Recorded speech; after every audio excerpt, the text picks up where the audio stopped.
Bom, o nosso grupo é formado por mim, Augusto Pátia, pelo Cláudio Moreto e pelo Klaus Cooper.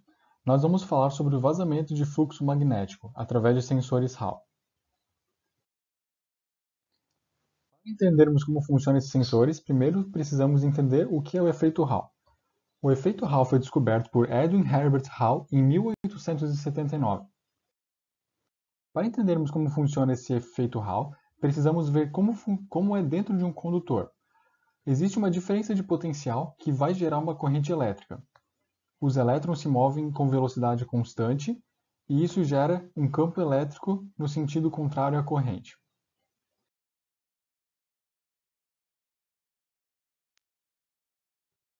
Agora, vamos inserir um campo magnético perpendicular ao sentido da corrente. Isso vai fazer com que gere uma força magnética voltada para cima do condutor. Como podemos ver pela regra da mão direita, o dedo médio vai indicar o campo magnético, o dedo indicador vai mostrar o sentido convencional da corrente, logo o polegar vai mostrar o sentido da força magnética. Os elétrons sofrem a ação da força magnética e se concentram na parte superior do condutor. A alta concentração de elétrons nessa parte superior do condutor faz gerar um potencial elétrico negativo. Logo, a ausência de elétrons na parte inferior do condutor faz com que surja um potencial positivo. Assim, fica a diferença de potencial de Hall, também conhecida como força eletromotriz de Hall.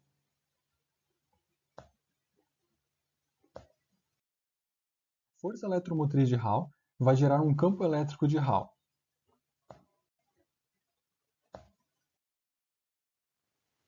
O campo elétrico de Hall vai fazer surgir uma força de mesma intensidade que a força magnética, porém de sentido oposto, e essa força iremos chamar de força elétrica de Hall.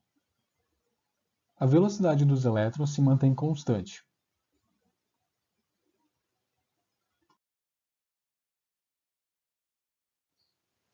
Depois de entender o que é e como funciona o efeito Hall, precisamos entender como achamos a força eletromotriz de Hall. Primeiramente, temos duas forças, a força magnética e a força elétrica de Hall. Ambas têm a mesma intensidade, porém em sentidos opostos. Aqui nós temos que a força magnética é dada pelo produto entre a quantidade de carga dos elétrons, a velocidade de deriva deles, o campo magnético e o seno entre o campo magnético e a corrente elétrica, que é 90 graus. Logo, podemos trocar por 1 e anular esse termo. A força elétrica de Hall é igual ao produto entre a quantidade de carga dos elétrons e o campo elétrico de Hall. Como as duas forças são iguais, podemos estar igualando essa equação, que nos dá a seguinte igualdade. Aqui podemos dividir ambos os lados da equação pela quantidade de carga dos elétrons e assim a gente não depende mais do Q. Aqui, o campo elétrico de Hall é dado pelo produto entre a velocidade de deriva dos elétrons e o campo magnético. Temos que a força eletromotriz de Hall é igual ao produto entre o campo elétrico de Hall e a largura do condutor. Iremos substituir o campo elétrico de Hall pela expressão que acabamos de encontrar. Temos que a força eletromotriz de Hall é o produto entre a velocidade de deriva dos elétrons, o campo magnético e a largura do condutor. Sabemos também que a velocidade de deriva dos elétrons é dado pela densidade de carga dividido pelo produto entre o número de portadores e a quantidade de carga dos elétrons. E então encontraremos essa expressão aqui para encontrarmos a força eletromotriz de Hall. Bom, como sabemos como calcular a força eletromotriz de Hall, agora iremos ver como faremos para calcular o número de portadores de carga por unidade de volume. Temos que a densidade de carga é a corrente elétrica dividida pela área, e a área nada mais é que o produto entre o comprimento e a largura do condutor. Iremos substituir esse valor aqui na fórmula e teremos essa expressão aqui. Como tem largura em cima e largura embaixo, podemos estar cortando esses valores. Aqui nós iremos mandar o N para cima e a força eletromotriz para baixo. E iremos encontrar a seguinte fórmula. Com essa fórmula, podemos descobrir qual que é o número de portadores de carga por unidade de volume. Então, boa tarde, pessoal. Eu sou o Klaus e eu vou estar apresentando para vocês o sensor de efeito Hall.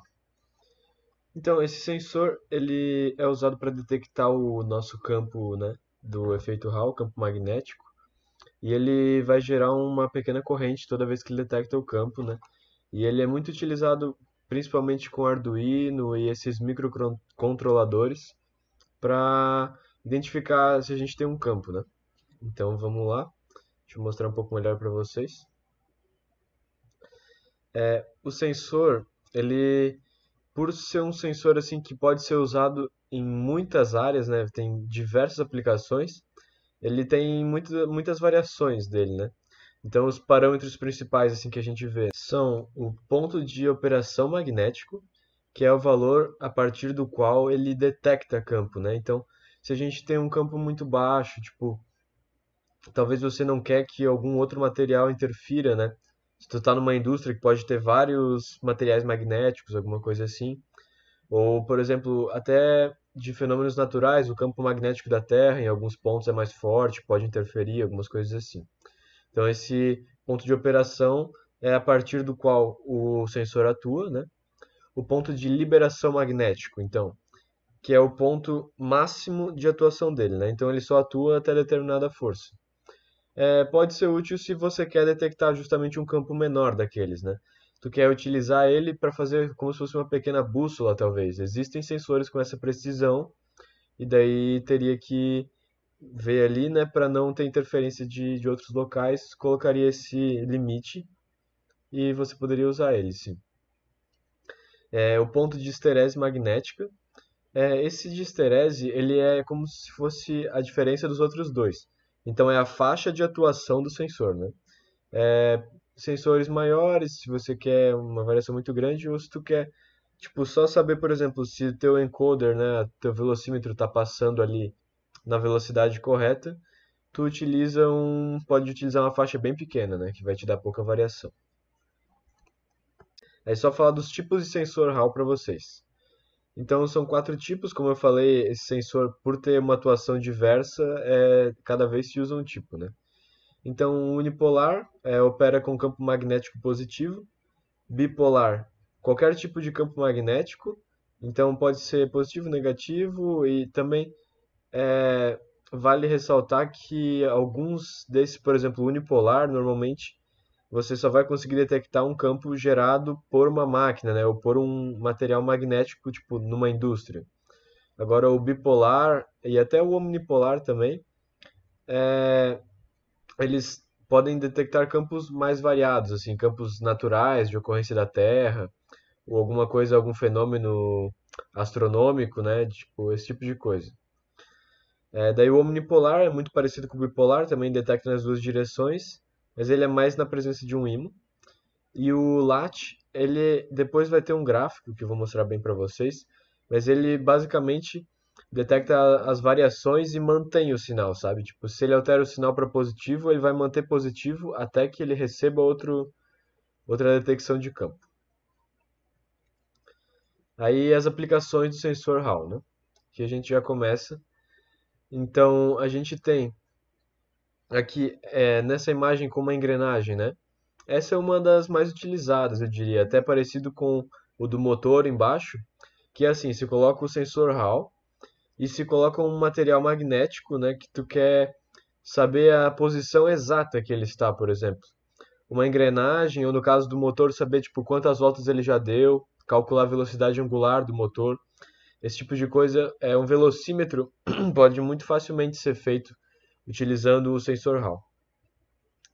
Então, é basicamente cada vez que ele tiver contato com esse material magnético, né, ou a proximidade com o material magnético, ele vai nos liberar um sinal. Esse sinal varia também com o modelo. Alguns dão tipo o quão próximo está mesmo, né, se aumentou muito o campo ou pouco. Outros só informam se passou ou não passou, né? Aí também esse do lado com um cabo junto, né, é um sensor de indutância. Então, ele gera um campo magnético e se você aproximar ele de um material metálico, por exemplo, ele vai retornar corrente, ele vai dizer que tá recebendo. Depois tem um vídeo mostrando bem legal isso. E esse com o celular, né? É assim para falar que o sensor Hall é utilizado em vários aparelhos eletrônicos do nosso dia a dia também. Por exemplo, aqueles celulares mais antigos, na verdade, que tinham a capinha que fechavam, sabe? É um modelo que é bem simples de explicar, que eles têm um sensor Hall e daí quando a capa está aberta, normalmente você não tem nada detectado aqui, né? Então ele vai mostrar a tela. Mas aí quando tu fecha a capinha, né, fecha a tela, ele vai ter o sinal interferido, né, o campo magnético do sensor Hall vai sofrer uma alteração e ele vai apagar a tela. Ele identifica isso e apaga a tela. Mas isso funciona para vários outros aparelhos assim que tem essa questão de abrir e fechar, sabe? Até aquelas capinhas de alguns tablets, que é o que mostra aqui, assim, aquelas capas que vendiam para celular. Tem algumas coisas que funcionam utilizando essa ideia, né? De gerar um campo magnético e quando ele for alterado, você detecta a corrente, né? Se alterou e tal, e faz a leitura. Aí aqui, ó. Esse é um exemplo, né? Tipo, essa parte azul, a primeira imagem, é os sensores Hall que ficam dentro de um pequeno motor DC. Então, quando o motor roda, ele detecta o sentido que o motor está rodando, né? Porque como tem três, ele consegue comparar e tal. E nos diz a velocidade, por exemplo, do motor. Ali, daí nesse monitor, ele abriu, né, e mostrou o sinal saindo de cada sensor Hall, um de cada vez. Então ele mostra claramente, ó, que conforme vai rodando, ele vai detectando uma rotação. Aqui do lado tem uma imagem do motor encaixado ali dentro, né, de rotação. E daí, aqui, ó, aqui é aquele gráfico que eu falei, que trata de ter mais de um jeito de funcionar esse sensor Hall, né? Ó, pode ver que esse aqui é até uma propaganda de uma empresa que faz esses sensores. Ele está dizendo a diferença, né? O primeiro que eles tinham, esse que tem umas partes em laranja, ele trabalha numa faixa, né? Então, tipo, ele entrou nessa faixa, está soltando um sinal. Quando ele sai dessa faixa, ele para de soltar o sinal. Já o outro é o Zero Crossing, né? Ele trabalha com os pontos precisos. Então, cada vez que passar em um determinado ponto, ele vai alterar o nível, né, dele. Ou ele vai soltar sinal alto ou baixo, né? Daí agora, para vocês, vou passar alguns vídeos aqui que vão, acho, deixar claro, né? Dar alguns exemplos, assim.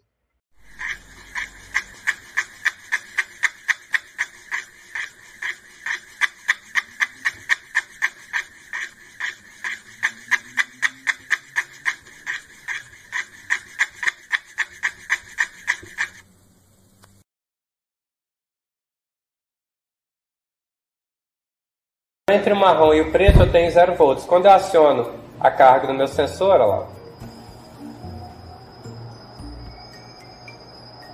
eu obtenho 24 aqui entre preto e marrom, ok? Pode ver o LED lá do sensor ligado.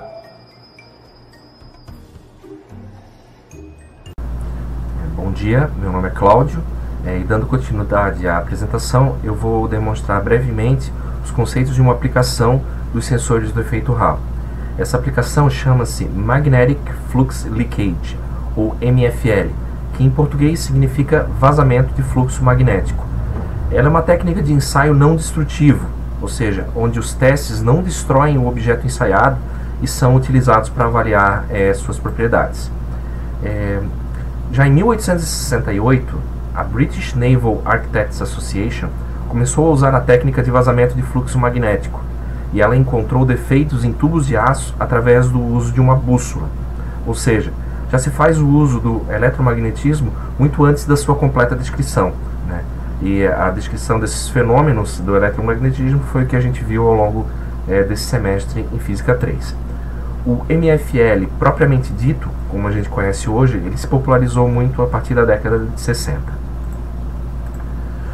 O MFL é utilizado para a detecção de descontinuidades superficiais e subsuperficiais em materiais ferromagnéticos, exclusivamente materiais ferromagnéticos. Entre as principais aplicações, a gente tem o mapeamento e dimensionamento de corrosão, que ela pode ser corrosão em tanques de armazenamento, em vasos de pressão, em casco de navio e estruturas metálicas. Além disso, pode ser feita detecção de descontinuidades em tubos de aço sem costura e detecção de rompimentos de cabos de aço, além de outras aplicações. A técnica de MFL consiste na magnetização com ímãs permanentes, geralmente ímãs de terras raras como os de neodímio e ferro-boro. Esses são poderosos e capazes de criar um campo magnético forte o suficiente para gerar a saturação magnética da chapa a ser avaliada.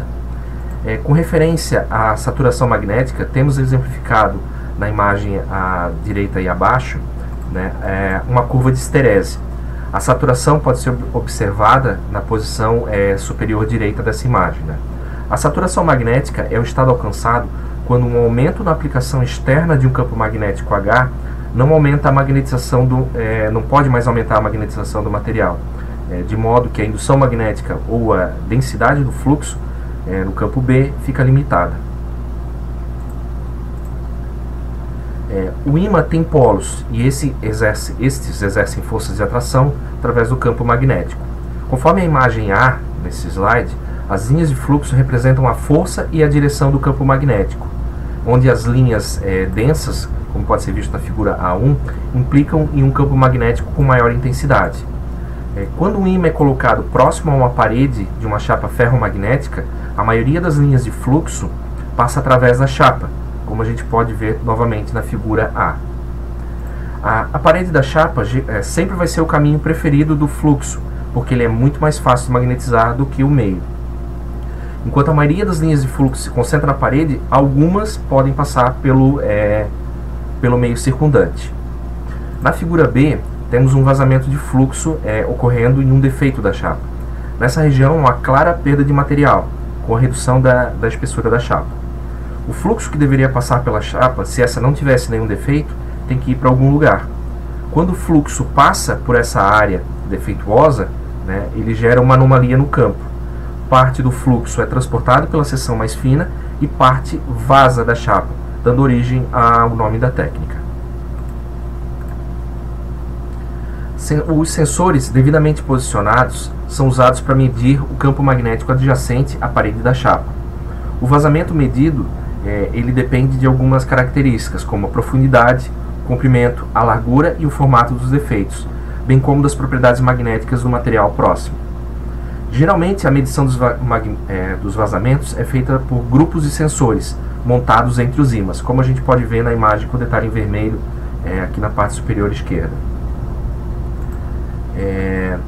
Manter o contato próximo com a parede da chapa é muito importante, porque a distância entre o sensor e a parede da chapa afeta o sinal medido. Sensores do tipo Hall e também outros tipos de sensores, né, capturam e armazenam as variações de sinal digitalmente. Essas são enviadas para programas de processamento de dados que geram gráficos em linha, como a gente pode ver nesse gráfico aqui à direita dessas linhas, né. Nesse gráfico, claramente, ele está identificada uma área onde houve perda de material, indicado aqui na seção onde está demonstrado metal loss. Em complemento, né, esse ou outros softwares podem transformar essas informações em imagens, né, mostrando características físicas dos defeitos, como largura e profundidade. Isso a gente pode ver na terceira imagem, que é a inferior aqui na esquerda, detalhe em verde, onde a gente consegue claramente ver o formato dos defeitos, né, com seu comprimento, largura e profundidade sinalizados pelas cores. Aqui a gente tem alguns exemplos de equipamentos utilizados para fazer o MFL. Né? O primeiro, na parte superior esquerda aqui, é de uma empresa chamada Pure Technologies, e ele é utilizado para fazer a verificação de tubos metálicos de aquedutos. Né? Esse equipamento ele é tão grande que ele necessita de um equipamento para puxar ele, ou seja, um carro elétrico ou algum com combustão interna, que faz o tracionamento dele através desse aqueduto. Na parte de baixo a gente já tem um outro tipo de equipamento que é produzido por uma empresa conhecida como Ball e Idon, e é utilizado para fazer a avaliação do fundo de tanques de armazenamento. Né? O ensaio ele tem que ser realizado por um operador humano, né, o qual empurra o equipamento sobre o fundo desse tanque, né, e essa superfície tem que estar previamente limpa. Bom, nesse momento aqui temos um vídeo que exemplifica bem como funciona a técnica, né? Aqui temos a demonstração dos ímãs, né, os seus polos, e o campo magnético entre eles, que satura a chapa. E no meio, entre eles, bem posicionado, o sensor. Quando o equipamento é movido através da chapa, né, e encontra uma área com defeito, um vazamento de campo é detectado, né? E conforme a gente viu anteriormente nas apresentações, os sensores geram sinais que vão para os softwares que processam, né, e indicam a presença dos defeitos. Então aqui está um pouco da nossa bibliografia que foi consultada, né? E em nome de todo o grupo eu agradeço a atenção.